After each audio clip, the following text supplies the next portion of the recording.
that what I want to do is I want to engage people in looking at something with me.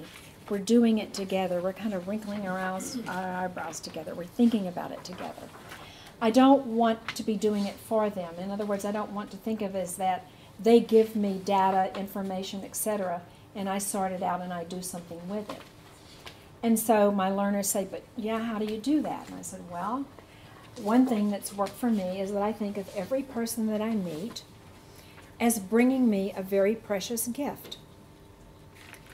And that very precious gift is the story or the narrative fragments of their life. And that I think of it as a story ball. So I say I think about it as their life up until the point that we meet is like an unfinished novel. And somehow, unfortunately, it's gone through a paper shredder. Okay? And all the pieces have just fallen on the floor.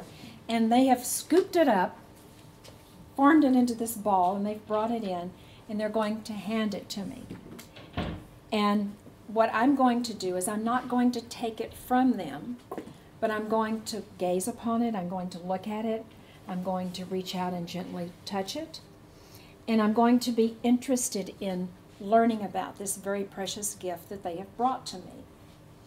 Now, if you imagine that someone is handing you something like this, and this is all the narrative fragments of their life, or at least that part of it that they have come to see you about, that if they were handing that to you, you can't see around it, you can't see the sides, you can't see in back of it. All you can really see is the part that they're showing you. And so for me, that's very important to pay attention to that people begin to tell you, they begin to show you those things about themselves and their lives that they want you to see at that time.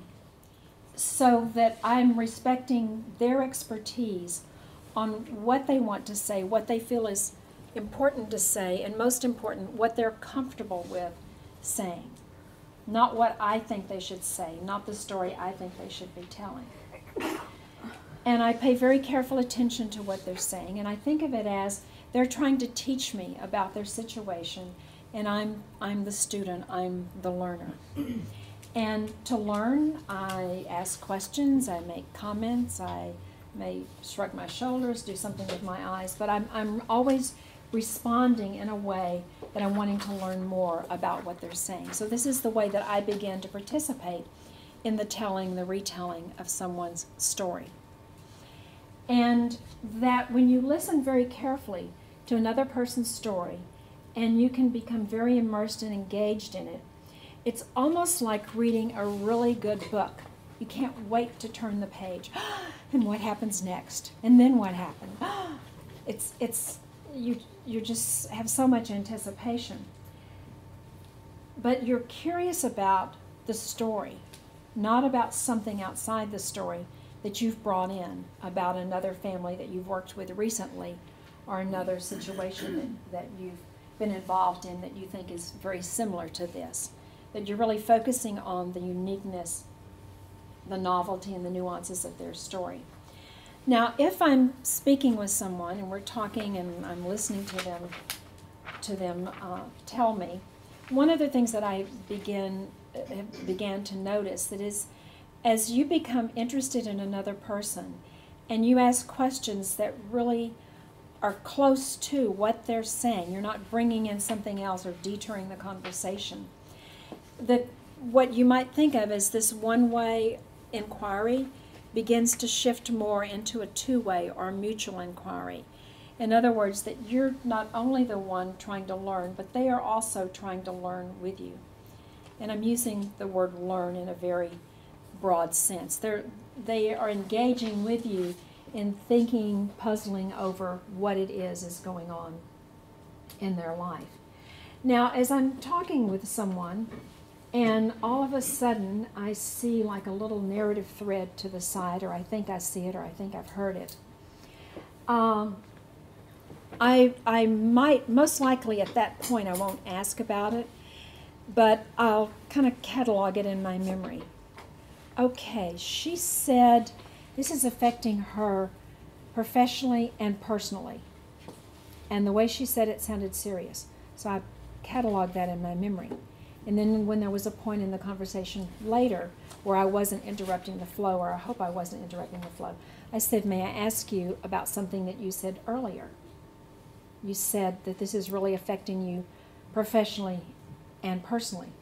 Would you mind, or would you please tell us a little bit more about that? So I wait for an entry point into the conversation because I don't want to interrupt the flow. I want to have good manners by saying, do you mind, may I ask you this? A moment ago you were saying, do you mind if we go back to that?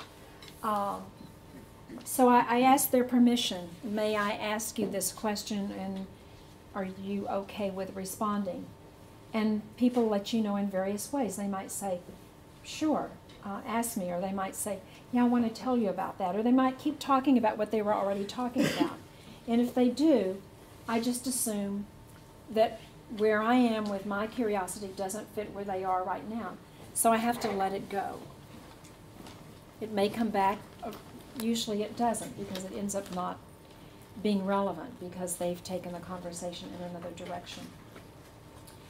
So it's the same as if I'm talking with someone and I have an idea or a thought. And I was sharing just out loud some of the things that I had been thinking about silently. Not as a way of saying this is what you should do or this is the way it is, but this is just what I was thinking about as you were talking, just like I asked them what they were thinking about as the reflectors were speaking.